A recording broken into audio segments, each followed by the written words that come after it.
না না না আমি গরু এদিকে নাই।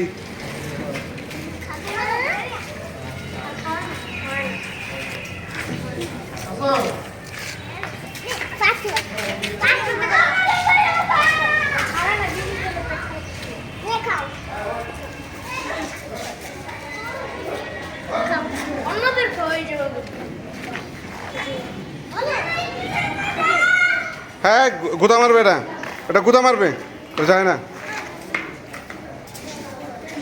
ওইদিকে তার কাটা আছে, ওই যে পালাইতে আছে একদম গেলে একদম ইঞ্জেকশন লাগবো। I high